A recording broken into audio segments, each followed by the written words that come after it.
I'm Pam, and I would like to welcome you to the Live Authentically show. My team and I help other people step into their authentic realities, and we do this a number of different ways. This show is obviously one of them. We also have a Facebook group of like minded people committed to spiritual growth and transformation, and we'd love to have you join us at liveauthentically.today/FB. Also, check out my debut book, SOAR, SOAR. It's on Amazon, and it's a spiritual experiential journey through a transformative event in my life and shows how I partnered with the universe to create my new reality. So I'm super excited that on my show with me today, I have Victoria Gallagher. Hey, Victoria. Hey, Pamela, how are you? I'm doing well, thank you. How are you today? Good. I am wonderful. I'm so excited to be on your show. Thank you. I'm so excited to have you. I know that you wear many different hats and help people in a number of different capacities and are an expert in many different ways. And I'm super excited to hear all about that. But first, I would like to ask you the same question that I ask all of my guests to kick off my show. And that is, how do you live authentically every day? Wow, that is a great question. So every day I wake up at, about between 5 and 6 o'clock, and I start the day with my morning meditation. And then I go directly from meditation and into hypnosis. But beyond that, what that does is that really helps to set the intention for the day and what it is that I, am all about that day. And I really kind of think about how I want to be. And I'm always in a place of growing and working on myself, because as I work on myself, I'm setting the context for other people and making it really setting the intention for other people to have that vulnerability and that authenticity Mhm. to work on themselves. So it's just about really being more and more true to myself and speaking my truth and speaking my word, and kind of letting the chips fall where they may from there. Yeah, I love that. And I love that you mentioned letting the chips fall where they may, because that's such an important part of this authentic journey is detaching from outcomes, right? And not forcing things that aren't meant for us because of certain conditioning or because of judgment or whatever it is certain fears, etc. So I'd love to hear you talk about that idea, that whole idea of detaching from the outcome and why that's so important. Oh my goodness. It's like you were stepping into my whole week because detachment has really been like really up for me lately, and really a big theme. So detaching, I number one, eh, when you are attached to anything, that is the exact reason why we don't have the things that we want. Is it's the attachment to it that actually creates the resistance to having what you want. And so many times this week I've just been hearing that I need to detach from people doing things a particular way, Mhm. detached from having a particular result by a particular time, and really just kind of like letting go of my ego about having things be so perfect. It's about Mhm. making progress and not perfection. And we're attached to so many different results. We're attached to money, we're attached to relationships, we're attached to our things. And in the end, we're going to die and we're going to have nothing.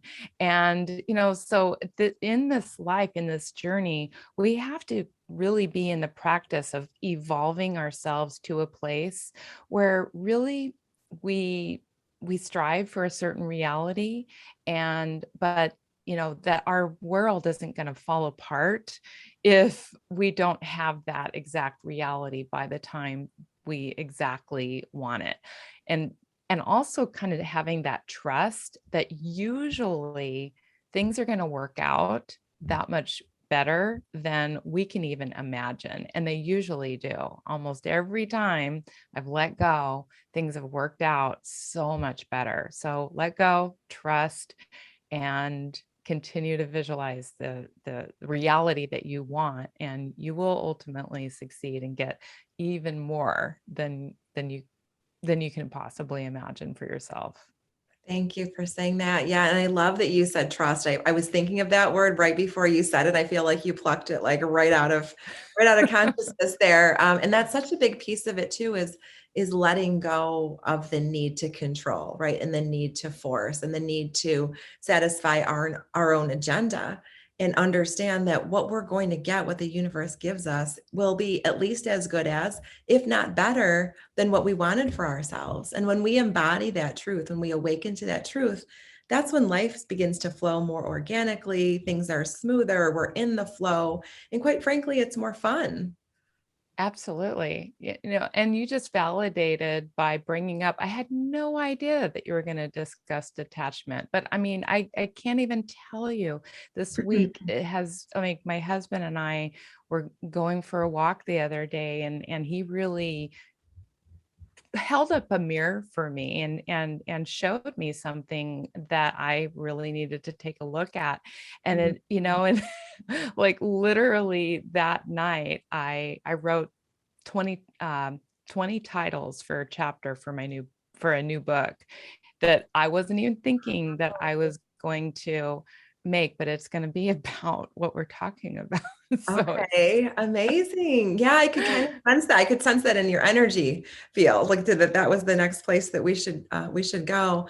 And it really is amazing though, this whole idea of detachment and and not forcing things and just living in this state of surrender. Because we have to give the universe, I know I'm preaching to the choir, obviously, but we have to give the universe license to be creative, right? If we're forcing things and trying to push our own agenda all the time, then we don't open ourselves up to possibilities, right? We don't open ourselves up to things that are better than we could have dreamt up for ourselves. it's so true. It's such an amazing thing. Once you learn to detach, you just realize that there's just so much more beyond what we can logically make out with our physical eyes. I mean, there's just so much more going on, and we open ourselves up to that when we let go and kind of hand over a little bit of control to the universe. Yeah. And so I've always found it to be fascinating how people respond differently when you do detach, and when you stop trying to force certain things, and when you sort of just shift your attention elsewhere, how that resistance goes away, and then all of a sudden their energy shifts. So I'm wondering if you've ever experienced anything like that before, where someone has actually has responded differently to you detaching. Oh my goodness. So my whole that book up there, the How to Manifest Your Soulmate, that is my story, my personal story of detachment from my now husband. When he told me, and this is the miniature, tiny version of this, but when he told me in March of 2007, when I had been visualizing that we were going to get engaged for quite some time. And he tells me that we are never going to get married. And I said, okay, well, maybe that is the universe telling me that he's not right for me. So I let him go. And I said, and it wasn't like an ultimatum or anything like that. It was like a pure, like, I really do believe that he's just not right for me, Mhm. because I was just so high in my vibration and my intention of I'm going to get engaged, and if he's not wanting that, then he's in the way.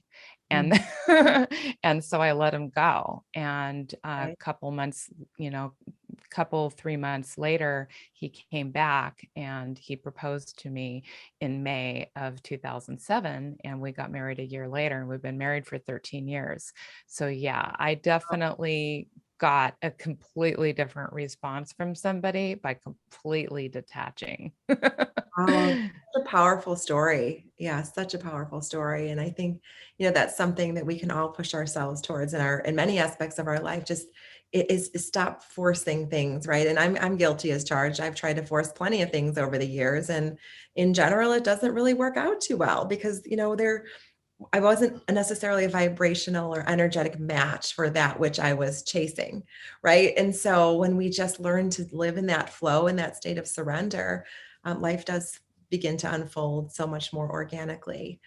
It So I'd really love to hear, does. I'd love to hear you talk about the whole idea of surrender and what does that look like? Love for you to color that in for people and just give them an idea of what are some of the thoughts that are, that we have when we live in the state of surrender. What are some of the things that we do or don't do when we live in the state of surrender? I'd love it to be a very practically based response, please. Yes, absolutely. So for me, it's very simple. Living in the state of surrender is akin to living in the state of now, right now. And, not drawing from, anytime we have fears about something that we're not getting or we're afraid we're not going to get, and that's creating that feeling of attachment. That's Mhm. because we're drawing from some kind of an experience from the past. So we've got to also not just let go of what we're afraid isn't going to happen in the future, but we also have to let go of the past. And the only way we can really do that is to be 100% present to Mhm. this moment right now. To me, that's like the definition of surrender.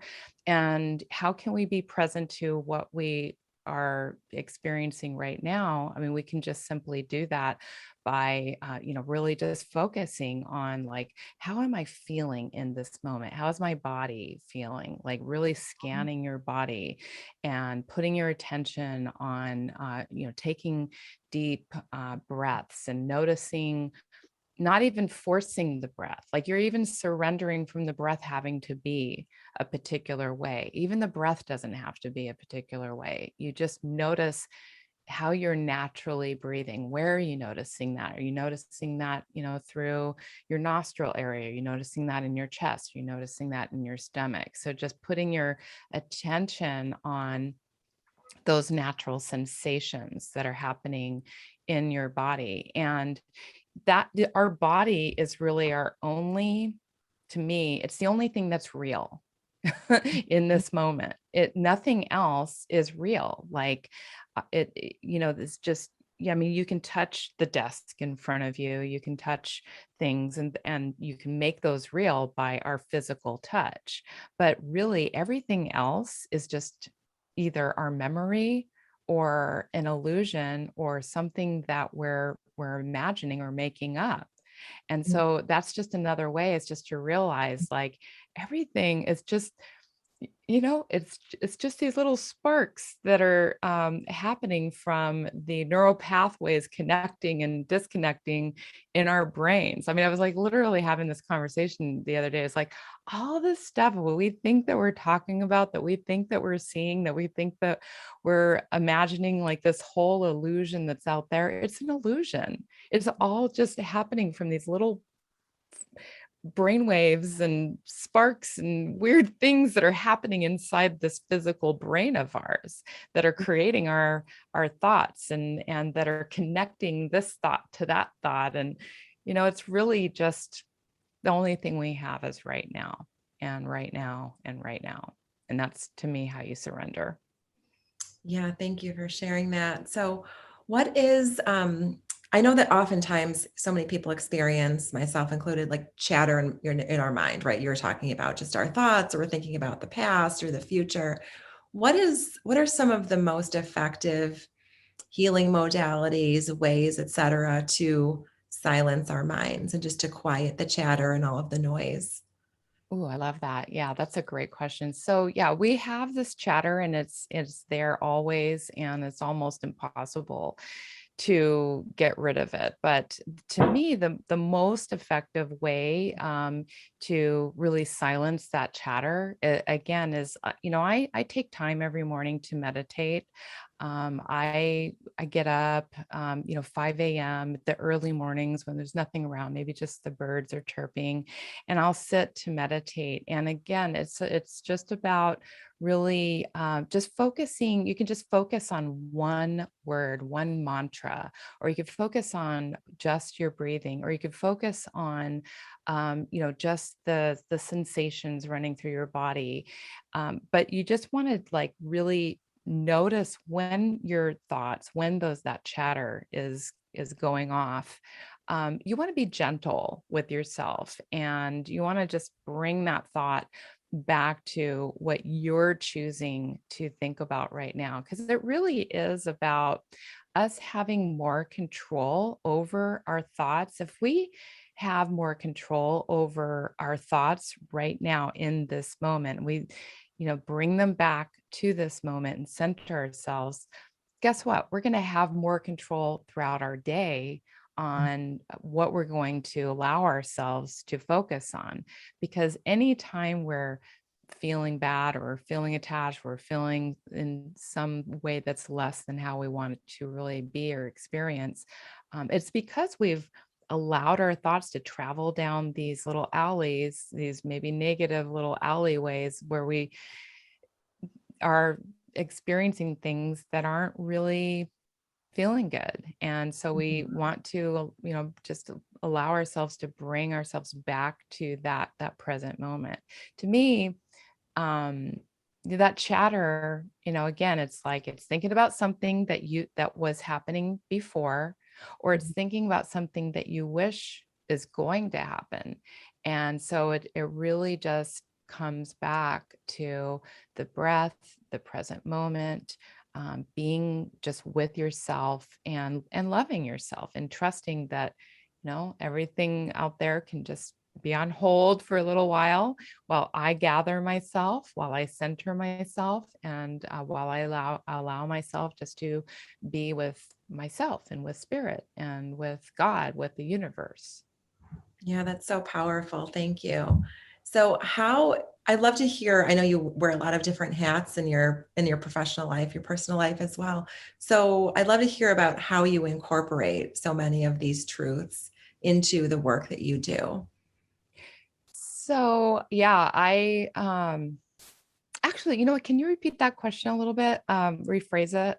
Yeah, absolutely. Yeah, absolutely. So you obviously have such vast knowledge, an expert in law of attraction and so many different areas. So maybe if, said differently or asked differently, what are the various ways that you help people is essentially? So through, I know you're an author, et cetera, a speaker.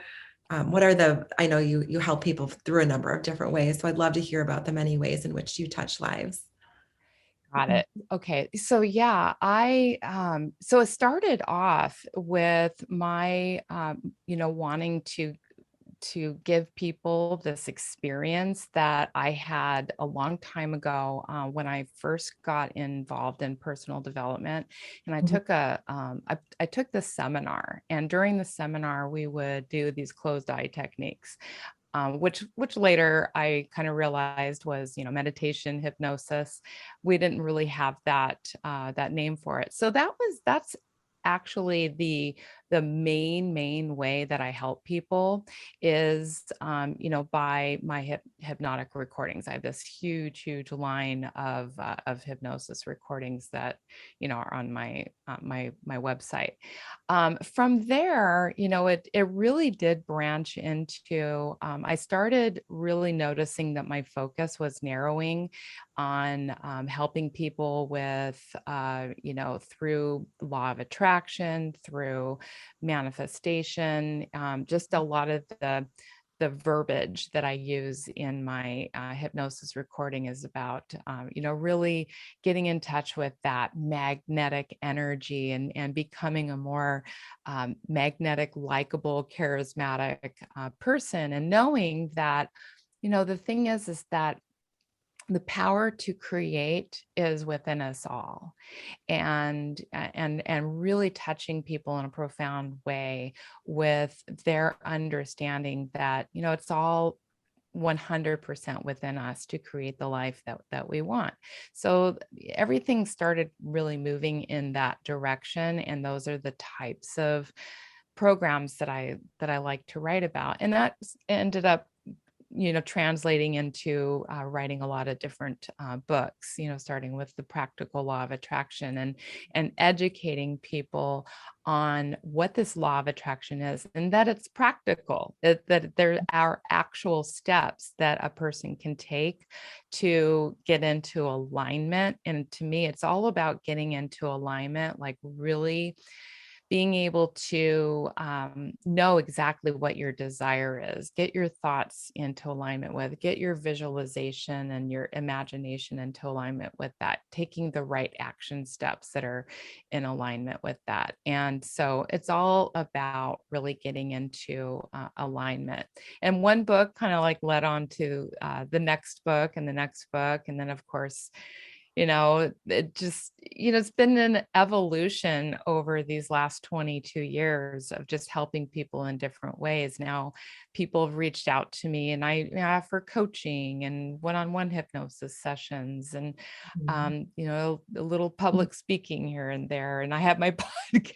So it's just like, my whole day is, it's pretty divided between interviewing people, being interviewed, writing, doing some recordings, working on my YouTube channel. It's a lot, but it's like, it's work. It's so authentic, I'm living authentically, because it's like, I just enjoy doing this stuff. There's maybe 10% of my day that I don't enjoy as much.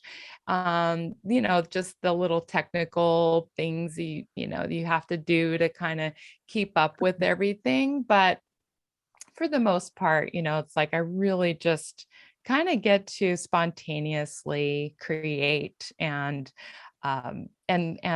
enjoy, and get these inspirations and like, oh, I'm going to write that down. I'm going to talk about that on my next video. And so it's pretty cool. Yeah, that is super cool. That is super cool to live in that energy of creation. When you're hooked into or tapped into your purpose like that, as it doesn't feel like work, right? It feels like service. It's a spiritual calling. And quite frankly, it's something that is hard to turn off. I don't know if you have had that experience too, but for me too, sometimes I have to like pull myself away and say, okay, you know what? Relaxation and rest and sleep, like that's all part of this human design. Like this is part of what you need to be doing for your lifestyle. So Yes, it's interesting you say that. It is hard to turn it off. And I've found that, there's 2 times a day, and it's almost like I set the day in the morning, by going for after my meditation routine. I get out and I go for a walk and I think about, what the day is going to look like, but then that's how I close the day as well. And I wasn't doing that before. I wasn't like, giving myself permission to just like let it go. And, but it's like, I mean, my husband deserves my time and my cats and, everybody. And so I really do just turn everything off, right about, 5:36. And, there's no more emails. I really try. I mean, there's, occasionally I slip up and it's like, what's going on? And I want to, respond to that email, but I've been getting a lot better at just like 5:30. That's the time I get back out and I go for another walk. And that's my wind down time. And, by 6:30, I'm like, I'm ready for the evening and the next part of my day where it's family time. It's time to spend with my husband. It's time to cook. It's time to just relax and wind down so we can get to bed on time and get up and have another productive day. yeah, I love that. I love that. So let's talk next about relationships, this whole idea of conscious relationships in the romantic relationship arena, because I'm sure you've seen, and it sounds like you experience a conscious relationship just with your comments earlier about how your husband kind of held up a mirror and was able to help you with some, discovering some newfound awarenesses in yourself, et cetera. So would love to hear you talk about the shift in relationships that we're experiencing as collective consciousness is shifting. Gone are the days of that kind of that old paradigm relationship where we look for someone to complete us and rely on someone else for happiness. into more of a growth-based model. So we'd just love to hear anything that you have to share around that. Yeah. So I feel like having a conscious relationship to me, it really means like number one, like two people that are committed to growth and committed to their, doing their own work. We're always in our kind of our separate rooms and our separate places, doing our own work. He has his little man cave, where he reads, and I have my, meditation place where I do my meditation. And it's really about like letting people grow and supporting each other into becoming all that they are meant to be. And then of course, speaking to each other honestly. I mean, I think, like we complement each other really well. I mean, sometimes we get, obviously, like any other couple, we get into our arguments and, but we're always, complete. We always work everything out and make sure that, we, I really think it's all about communication. And it's really about,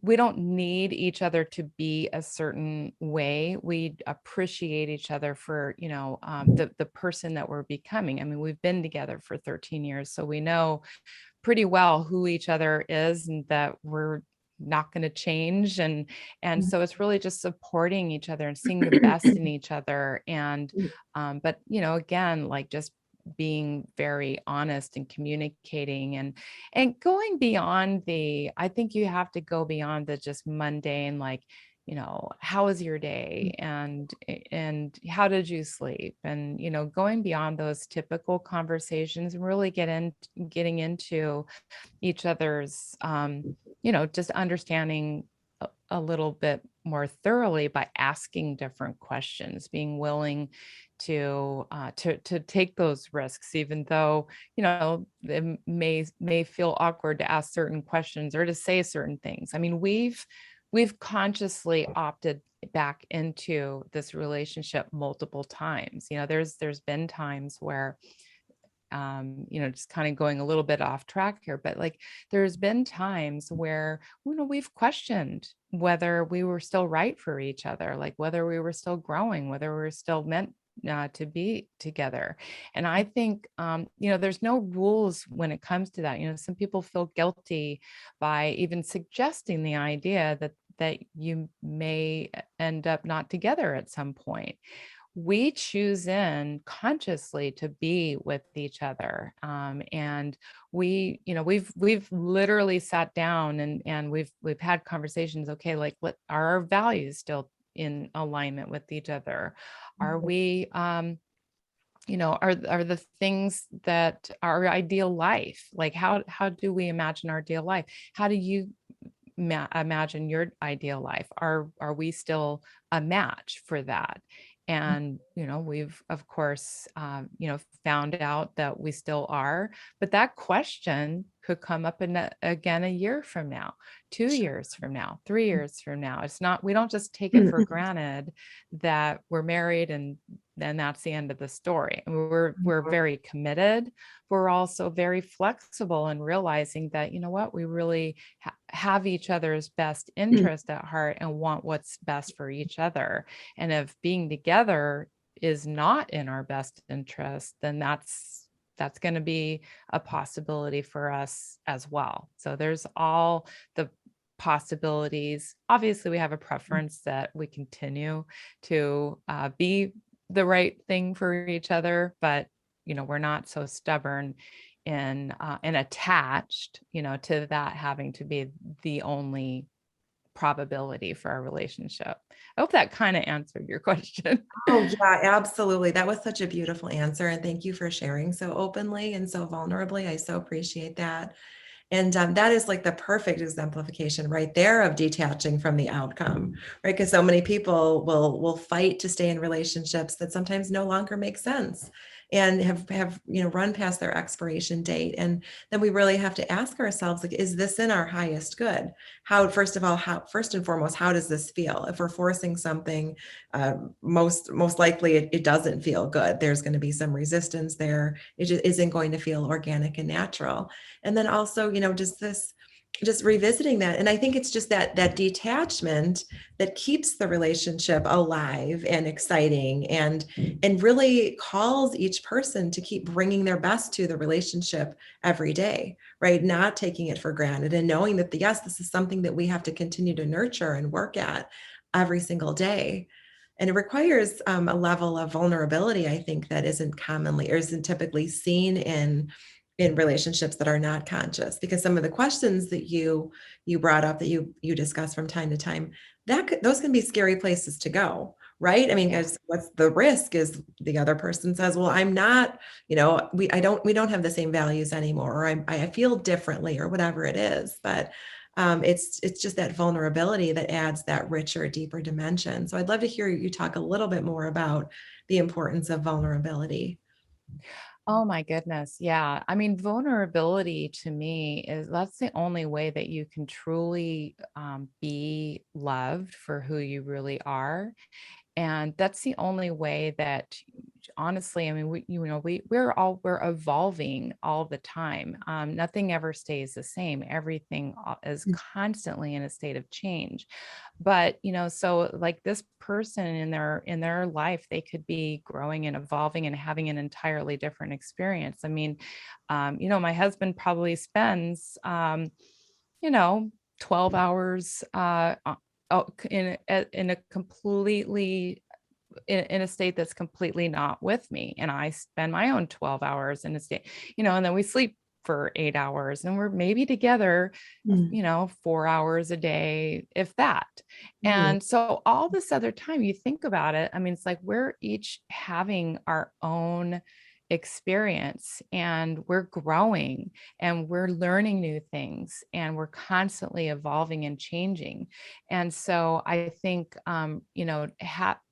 staying in tune with, like today I'm feeling this way, and today this happened, and being willing to go to those places that may not be so pretty all the time, and sharing things like that you wouldn't ordinarily share out there with the public, but sharing, just being willing to expose those deeper things that might feel like wounds, that might feel scary to share. I mean, to me, being able to share from a vulnerable place, that's the only way that anybody can actually see and love and nurture that vulnerable place. So I think it's so important to just stay open, speak your truth, take those risks. It's risky to get into those places, but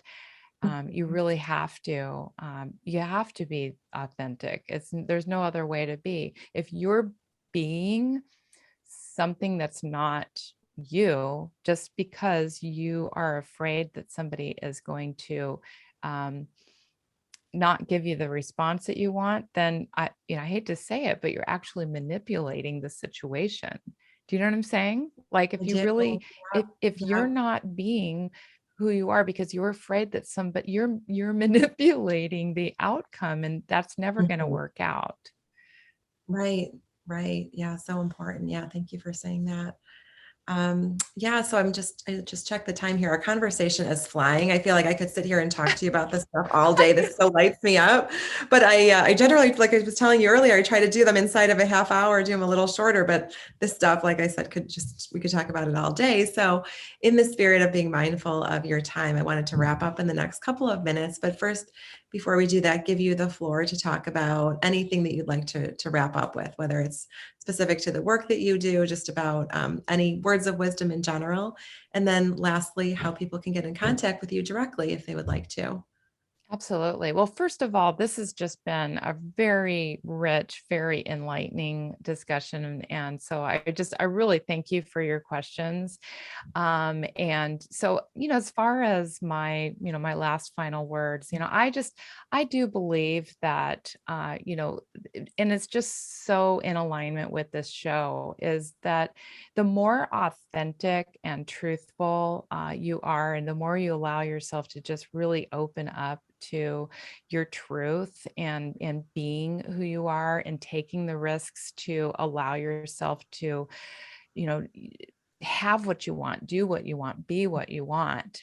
You Mm, can have and be and do anything. And I think we only allow ourselves to be just a very small fraction of everything that we're meant to be because of our fears, because of being exposed, because of that. And so I just want people to understand that, it's all possible. Anything you can imagine is absolutely possible. You can be in the best relationship, you can be in the best shape, you can have a business, you can have it all. And it really just starts by asking yourself and being vulnerable and truthful with, am I where I want to be and who I want to be and having what I want, and looking at that and exposing yourself to yourself and others. And, through my books, my products, my services, I really do help to give people that feeling of confidence.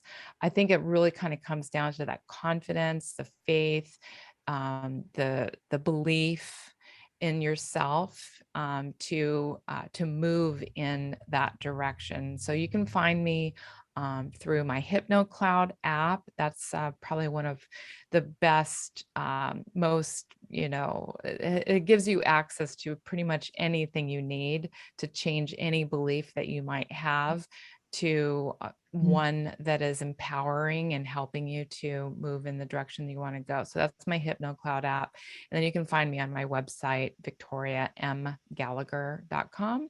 From there, you'll get access to everything, my books, my programs, my courses, coaching, all of that, you name it. So Amazing. Well, thank you so much for sharing that and for being on my show. This was such a delightful interview, and also just for all of the important work that you're doing in the world to make it a better place. So thank yes, you very much. thank you so much, Pamela. This has been a privilege to speak with you today, and it's just been a beautiful interview. So thank you so much for the work that you're doing and sharing with the world as well. Thank you. Thank you so much. And thank you to our viewers and listeners.